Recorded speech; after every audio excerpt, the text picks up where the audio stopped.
سنو جواب کیا تھا. ابو صالح عبد القادر جیلانی رحمۃ اللہ علیہ کے والد ابو صالح نے کہا میں 10 سال یہاں خدمت کیا، ایک سیب بھی میں نے کھایا نہیں.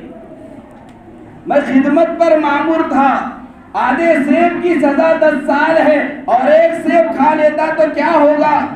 میں نے نہیں کھایا، مجھے نہیں معلوم کون سے درخت کا سیب میٹھا ہے، کس درخت کا سیب پھیکا ہے، مجھے معلوم نہیں. میں 10 سال آپ کے درختوں میں سے کسی ایک درخت کا سیب کھایا نہیں ہوں، چکا نہیں ہوں. میں نہیں جانتا کون سا میٹھا ہے کون سا پھیکا ہے. یہ ہے ولی کے والد کی زندگی. اگر ہماری زندگی نیک، بچے نیک، اگر ہم نیک، بچے نیک، اگر ہماری زندگی میں ورع، تقوی، پرہیزگاری، آنے والی اولاد بھی متقی بنے گی. عبد القادر جیلانی رحمت اللہ علیہ ولی بنے ہیں ابو صالح کی قربانی کا نتیجہ، ابو صالح کے تقوی کا نتیجہ، ابو صالح کے ورع کا نتیجہ. اب پوچھا دوسری شرط کیا ہے؟ کہا میری بیٹی سے نکاح کرنا پڑے گا. کہا منظور، لیکن سننا میری بیٹی کیسی؟ گونگی سن نہیں سکتی، اندھی دیکھ نہیں سکتی، لنگڑی چل نہیں سکتی. یہ 3 باتیں بتائی. حضرت مولانا ابو الحسن ندوی رحمۃ اللہ علیہ نے اپنی کتاب میں اس واقعے کو لکھا ہے اور کہا ٹھیک ہے، منظور ہے، غلطی کی ہے، معافی نہیں ہو جائے تو بہتر ہے، میں نکاح میں لینے کے لیے تیار. کہ کیا ہے؟ 3 ہے. اندھی دیکھ نہیں سکتی، گونگی سن نہیں سکتی، بہری سن نہیں سکتی، لنگڑی چل نہیں سکتی. نکاح ہو گیا. گئے دلہن کے پاس، قریب گئے، بھاگتے ہوئے واپس آئے عبداللہ سمعی کے پاس. آ کر کہا اور ایک مجھ سے غلطی ہو گئی. کہا کیا غلطی؟ کہ ایسی لڑکی کے پاس گیا جس کی آنکھ بھی ہے، پیر بھی ہے، تو سن بھی سکتی ہے، ہو سکتا ہے دوبارہ مجھ سے غلطی ہو گئی. عبداللہ سمعی نے کہا نہیں، صحیح لڑکی کے پاس تم گئے تھے، وہی میری بیٹی، وہی تمہاری دلہن ہے. کہا پھر یہ کیوں کہا؟ گونگی ہے، بہری ہے، اندھی ہے، لنگڑی ہے. تو عبداللہ سمعی نے کہا اس کا مطلب یہ تھا کہ میری بیٹی ایسی زندگی گزاری ہے، میری بیٹی کی میں نے ایسی تربیت کی ہے، آج تک اس کے کان میں غلط بات نہیں پہنچی، غلط بات کو کبھی اس نے نہیں سنا، اس لیے میں نے اسے گونگی بہری کہا. اور میری بیٹی کو میں نے اندھی اس لیے کہا، آج تک غلط چیز کو اس نے نہیں دیکھا. میری بیٹی کو اس لیے میں نے لنگڑی کہا، آج تک غلط کاموں کی طرف اس نے چل کر نہیں گیا، اس لیے نہیں گئی، اس لیے میں نے اسے لنگڑی کہا. لہذا عبداللہ سمعی کی بیٹی سے نکاح عبد القادر جیلانی رحمۃ اللہ علیہ کے والد ابو صالح سے ہوا. ان دونوں میاں بیوی، نیک شوہر نیک بیوی تھی، دونوں کی ملاپ سے عبد القادر جیلانی دنیا میں. کیا معلوم ہوتا ہے؟ والدین اگر نیک ہوں گے بچے نیک ہوں گے. والدین حرام کھاتے ہو بچے حرامی پیدا ہوں گے. والدین رشوت خور ہو بچے حرامی پیدا ہوں گے. والدین جھوٹ بولتے ہو بچے بھی جھوٹ بولیں گے. والدین سچ بولتے ہو بچے بھی سچ بولیں گے. یہی عبد القادر جیلانی رحمۃ اللہ علیہ جب ان کی عمر 17 یا 18 سال کی ہوئی، بغداد اس دور میں علمی شہر تھا، علمی مقام تھا. دنیا بھر کے لوگ علم دین حاصل کرنے کے لیے، قرآن والا، حدیث والا، تفسیر والا علم حاصل کرنے کے لیے بغداد جایا کرتے تھے. 17 سال کی عمر میں عبد القادر جیلانی رحمۃ اللہ علیہ نے اپنی والدہ سے کہا مجھے بغداد جانا ہے قرآن سیکھنے کے لیے، حدیث سیکھنے کے لیے، تفسیر سیکھنے کے لیے. والدہ کی آنکھ سے آنسو بہنے لگے. جدائیگی پسند نہیں تھی، جدائیگی منظور نہیں تھی، لیکن علم دین سکھانے کے لیے عبد القادر جیلانی رحمۃ اللہ علیہ کی والدہ نے کہا جاؤ بیٹا جانا. جاتے ہوئے عبد القادر جیلانی رحمۃ اللہ علیہ کی والدہ نے عبد القادر جیلانی کے کپڑوں میں 40 دینار ایک کتاب میں لکھا ہے، 100 دینار ایک کتاب میں لکھا ہے، 40 یا 100 دینار ان کے جیب میں ڈال کر سی دیا. اور جاتے ہوئے والدہ نے نصیحت کی بیٹا چلے جانا لیکن زندگی میں کبھی جھوٹ نہیں بولنا.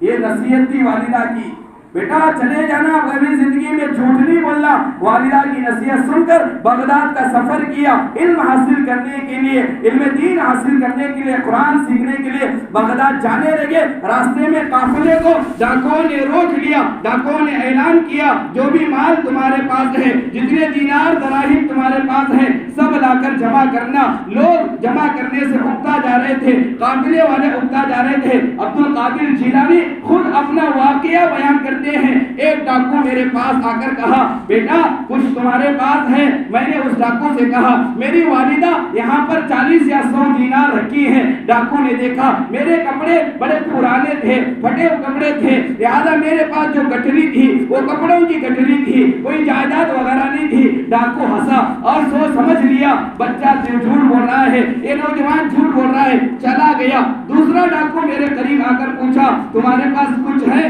میں نے کہا میری والدہ یہاں 40-100 دینار رکھی ہے, لے لینا. لہذا دوسرے ڈاکو نے میرا ہاتھ پکڑ کر اپنے سردار کے پاس, ڈاکوؤں کے سردار کے پاس لے کر گیا. وہاں اس نے بھی مجھ سے پوچھا, میں نے وہی جواب دیا اور اس نے کہا بیٹا ڈاکوؤں کے سامنے لوگ اپنے سامان کو چھپا کر رکھتے ہیں, ظاہر نہیں کرتے, جھوٹ بولتے ہیں, لیکن تو سچ کیوں کہہ رہا ہے؟ اس نے کہا, عبد القادر جیلانی رحمۃ اللہ علیہ نے ڈاکوؤں کے سردار سے کہا, میری ماں کی نصیحت ہے بیٹا کبھی جھوٹ نہ بولنا. میں میری ماں کی نصیحت پر عمل کر کے جھوٹ نہیں بولا. اللہ نے ان کے اس ایک سچ کی وجہ سے پورے ڈاکوؤں کو اللہ نے توبہ کی توفیق نصیب فرمائی. اس نے کہا بیٹا ماں کی ایک بات پر تو اتنا عمل کر رہا ہے, ماں کے بتائے ہوئے وعدے کے خلاف تو نہیں چل رہا ہے. میں نے سینکڑوں اللہ کے وعدے توڑ دیے, آج بھی میں نے سچی پکی توبہ کر لی. ڈاکوؤں کے سردار نے توبہ کر لی تو ڈاکوؤں کے سردار کے ماتحت جتنے ڈاکو تھے سبوں نے کہا جب تم ڈاکوؤں کے اندر ہمارے سردار تھے, توبہ میں بھی ہمارے آپ سردار رہیں گے, جاؤ ہم نے بھی توبہ کر لی. یہ سچ کا نتیجہ. اسی لیے عبد القادر جیلانی رحمۃ اللہ علیہ خود اپنی زبان سے بیان کرتے ہیں, فرماتے ہیں کہ میری زندگی میں 5000 یہود و نصارہ اسلام قبول کیے, 5000 لوگ مسلمان بنے, اور کہا میرے ان ہاتھوں پر میرے بیان کی وجہ سے, میرے علمی کارنامے کی وجہ سے 1 لاکھ سے زائد ڈاکو چور اچکے لہذا اپنے گناہوں سے توبہ کر لی. 5000 لوگ مسلمان ہوئے, 1 لاکھ سے زیادہ لوگ سدھر گئے حضرت کی برکت سے. حضرت بڑے علمی مشغلے میں رہنے والے, ایسا نہیں کہ ولی صرف عبادت کرتا ہے علم میں آگے نہیں رہتا. حضرت شیخ عبد القادر جیلانی رحمۃ اللہ علیہ بھی علمی مقام میں بڑے آگے تھے.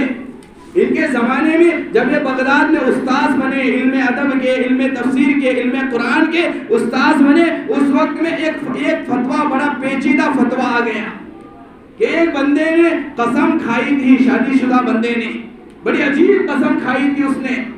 اس نے یہ قسم کھائی تھی اللہ کے لیے میں ایک وقت میں ایسی عبادت کروں اس وقت میں پورے دنیا میں وہ عبادت نہ ہوتی ہو. قسم سمجھیں, اس کی بڑی عجیب قسم تھی. اس نے قسم کھائی تھی کہ میں ایسی عبادت کروں ایک وقت میں جس وقت میں پوری دنیا میں وہ عبادت میرے علاوہ کوئی نہ کرتا ہو. اگر میں اس وقت میں عبادت کروں اس طرح کی عبادت پوری دنیا میں کوئی بھی کرے, میری بیوی کو 3 طلاق. یہ اس نے کہا تھا. اب مفتیوں کے پاس آیا فتویٰ, اب کیا عبادت کرے, نماز پڑھے, پوری دنیا میں کوئی نماز پڑھتا ہوا ملے گا, روزہ رکھے, پوری دنیا میں کوئی روزہ رکھتا ہوا ملے گا, ذکر کرے, پوری دنیا میں کوئی ذکر کرتا ہوا ملے گا. کون سی عبادت ہے کہ یہ ایک بندہ کرے کوئی اور نہ کرے؟ اگر کرے گا بیوی چلے جائے گی. بڑا پریشان تھا. مفتیان کرام بھی بڑے پریشان تھے. اب وہ فتویٰ آیا عبد القادر جیلانی رحمۃ اللہ علیہ کی خدمت میں. حضرت نے کہا یہ تو بڑا آسان ہے, فوراً کا بڑا آسان ہے. علماء نے پوچھا حضرت وہ کون سی عبادت جس کے علاوہ کوئی نہ کر سکے پوری دنیا میں اس وقت میں؟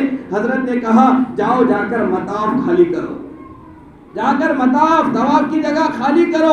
یہ بندہ اکیلا طواف کرے, وہ عبادت اکیلا کرے گا, اس کی جگہ کوئی نہیں کر سکتا, وہ ایک عبادت ہے. پر مطاف خالی کر دیا گیا. اس ایک بندے نے طواف کر لیا, اس کے علاوہ کوئی عبادت وہ نہیں کر سکتا, کیونکہ طواف کے لیے کعبے کا ہونا ضروری ہے. لہذا مطاف میں اسے طواف کر کے بیوی کو بچا دیا گیا. یہ حضرت کا علمی کارنامہ. عملی کارنامہ، علمی کارنامہ، تقوی کے کارنامے سینکڑوں پڑے ہوئے ہیں۔ لہذا معزز سامعین کرام، عبد القادر جیلانی کو ہم ولی مانتے ہیں کیونکہ وہ احکام الہی کے پابند تھے، ان کی زندگی میں نبی کے مطابق زندگی تھی، سنت کے مطابق ان کی زندگی تھی۔ لہذا جن کی زندگی میں احکامات خداوندی ہو، نبی کا طریقہ ہو، ہم انہیں ولی مانتے ہیں۔ لہذا اس مہینے میں جو ہمارے بعض مسلمان، جو ہمارے بعض دوست ساتھی جو اس مہینے میں عبد القادر جیلانی رحمۃ اللہ علیہ کے نام پر یوم وفات مان کر 11ویں شریف مناتے ہیں، بکرا کاٹتے ہیں، کھانے کا انتظام کرتے ہیں، ایصال ثواب کرتے ہیں، بس ہمیں ان سے یہ درخواست ہے، ایصال ثواب کرنا جائز ہے، کھانا کھلانا جائز ہے، بکرا کاٹنا جائز ہے، ہم کبھی ناجائز نہیں کہتے، بس ہم اتنی درخواست کرتے ہیں کہ فلاں وقت میں ہی کیا جائے، فلاں کام ہی کیا جائے، فلاں دن ہی کیا جائے۔ اس طرح دن متعین کرنا، جگہ متعین کرنا، جانور کو متعین کرنا اور فلاں کھانے کو ہی متعین کرنا، یہ شریعت میں نہیں ہے۔ ایصال ثواب کرنا ہے عبد القادر جیلانی رحمۃ اللہ علیہ کے لیے آپ قرآن پاک پڑھ کر بھی کر سکتے ہیں، آپ روزہ رکھ کر بھی انہیں ثواب پہنچا سکتے ہیں، آپ کھانا کھلا کر بھی کر سکتے ہیں، لیکن یاد رکھنا ایصال ثواب کا کھانا مالداروں کے لیے نہیں ہے، غریبوں کے لیے ہے، یتیموں کے لیے ہے، بیواؤں کے لیے ہے، نادار کے لیے ہے، محتاجوں کے لیے ہے۔ لیکن ہوتا کیا ہے، کھانے میں مالدار شریک ہو رہے ہیں، بزنس مین شریک ہو رہے ہیں، نہیں، یہ غلط ہے، کیونکہ ایصال ثواب کے کھانے کے مستحق غریب ہیں، محتاج ہیں، یتیم ہیں، بیوہ ہیں۔ لہذا کھلانا ہے یتیموں کو کھلاؤ، کھلانا ہے بیواؤں کو کھلاؤ، کھلانا ہے محتاجوں کو کھلاؤ، بھوکوں کو کھلاؤ۔ یہ کھا کر دعا دیں گے، ایک کھائیں گے ثواب ولی کو ملے گا، ایک کھائیں گے ثواب عبد القادر جیلانی رحمۃ اللہ علیہ کو ملے گا۔ دوسری درخواست یہ کرنی ہے، ایصال ثواب صرف عبد القادر رحمۃ اللہ علیہ کے ساتھ خاص نہیں ہے، آپ ایصال ثواب حضرت نظام الدین رحمۃ اللہ علیہ کے لیے بھی کریں، آپ ایصال ثواب امام غزالی رحمۃ اللہ علیہ کے لیے بھی کریں، آپ ایصال ثواب ٹیپو سلطان شہید رحمۃ اللہ علیہ کے لیے بھی کریں، آپ ایصال ثواب صلاح الدین ایوبی رحمۃ اللہ علیہ کے بارے میں بھی کریں۔ سارے اولیاء کرام کے لیے آپ ایصال ثواب کر سکتے ہیں، حضرات صحابہ کرام کے لیے بھی آپ کر سکتے ہیں۔ آگے چل کر کہوں آپ ایصال ثواب ہمارے نبی کے لیے بھی کر سکتے ہیں، سب کے لیے کر سکتے ہیں۔ ایصال ثواب کے سب سے زیادہ محتاج ہمارے رشتہ دار ہیں۔ میرے والد کا انتقال ہوا ہے، وہ ایصال ثواب کے محتاج ہیں، میری والدہ کا انتقال ہوا ہے، وہ ایصال ثواب کے محتاج ہیں، میرے بھائی بہن کا انتقال ہوا ہے، وہ ایصال ثواب کے محتاج ہیں۔ زیادہ کیوں؟ مجھے یقین ہے عبد القادر جیلانی جنتی ہے، مجھے یقین ہے امام غزالی جنتی ہیں، مجھے یقین ہے حضرت نظام الدین رحمۃ اللہ علیہ جنتی ہیں، مجھے یقین ہے صحابہ کرام جنتی ہیں، مجھے یقین ہے اولیاء کرام جنتی ہیں۔ مجھے یقین نہیں ہے تو یہ نہیں ہے کہ میرا باپ جنتی ہے، مجھے یقین نہیں ہے تو میرا بھائی یقین نہیں ہے تو زیادہ محتاج ایصال ثواب کے ہمارے رشتہ دار ہیں، زیادہ محتاج ایصال ثواب کے ہمارے والدین ہیں، زیادہ محتاج ایصال ثواب کے وہ ہمارے رشتہ دار جو دنیا سے چلے گئے، یہ زیادہ رشتہ دار ہمارے ایصال ثواب کے محتاج ہیں۔ لہذا ایصال ثواب ضرور کرے، اولیاء کرام کے لیے، صحابہ کے لیے، نبی کے لیے جائز ہے، لیکن دن متعین کرنا اسی دن کرے تو ایصال ثواب، بقیہ دن کرے تو نہیں پہنچتا، یہ غلط بات ہے۔ اللہ اتنے دین کو تنگ نہیں کیا ہے، اللہ یہ کہیں قرآن میں حدیث میں نہیں کہا ہے 11 تاریخ کو کریں گے ثواب ملے گا، 12 کو کریں گے ثواب نہیں ملے گا، ایسا نہیں ہے۔ 9 کو کریں گے ثواب ملے گا، 10 کو کریں گے ثواب نہیں ملے گا۔ اس طرح دن ڈیٹ متعین کرنا یہ نہیں ہے، کسی بھی دن سہولت سے آپ کرو، پہنچے گا ثواب پہنچے گا۔ تیسرے دن ہی کرو، 9ویں دن ہی کرو، 40ویں دن ہی کرو، یہ دن متعین کرنا نہیں ہے۔ آپ پہلے دن ہی کرو، زیادہ بہتر ہے، 5ویں دن کرو، آپ اپنی سہولت سے کرو، قرض لے کر بٹی سے پیسے نکال کر کرنا بجائے ثواب کے گناہ ملے گا۔ لہذا ہماری درخواست ہے ایصال ثواب جائز ہے، لیکن دن متعین کر کے یہی کاٹنا، بکرا کاٹیں گے ثواب ملے گا، مرغی کاٹیں گے تو ثواب نہیں ملے گا، گائے کاٹیں گے تو ثواب نہیں ملے گا، دال چاول کھلائیں گے تو ثواب نہیں ملے گا، ایسی بات نہیں ہے۔ آپ جو کھلاؤ، اللہ کیا کھلا رہا یہ نہیں دیکھتا، اللہ نیت کو دیکھتا ہے۔ حضرت شاہ ولی اللہ محدث دہلوی رحمۃ اللہ علیہ کے بارے میں کتاب میں لکھا ہے، حضرت شاہ ولی اللہ محدث دہلوی رحمۃ اللہ علیہ کو ایک مرتبہ نبی کے لیے ایصال ثواب کرنے کی تمنا ہوئی، لیکن غریب تھے، کچھ نہیں دے سکتے تھے. حضرت شاہ ولی اللہ محدث دہلوی رحمۃ اللہ علیہ کے پاس چنے تھے، چنے. اب یہ چنے حضرت شاہ ولی اللہ نے نبی کے نام پر ایصال ثواب کیا. سچی نیت تھی، صدق نیت تھی، اخلاص تھا، چنے دے دیے، ایصال ثواب کر دیے. رات میں نبی کی زیارت ہوئی، اللہ کے نبی علیہ السلام کی زیارت ہوئی. حضرت شاہ ولی اللہ کے نبی کو دیکھ رہے ہیں خواب میں کہ اللہ کے نبی علیہ السلام جو چنے دنیا میں انہوں نے ایصال ثواب کے لیے دیا تھا، نبی اس طرح اس چنے سے کھیلتے ہوئے حضرت شاہ ولی اللہ کے قریب آ رہے ہیں اور کہہ رہے ہیں کہ شاہ ولی اللہ نے تیرے چنے کو قبول کر لیا.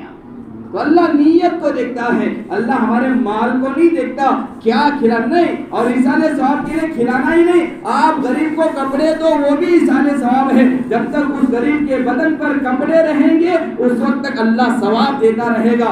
آپ غریب کی ضرورت کو پورا کرو، ثواب عبد القادر جیلانی رحمۃ اللہ علیہ کو پہنچاؤ، ثواب تمہارے والدین کو پہنچاؤ، اللہ اس کا ثواب ضرور پہنچاتا ہے.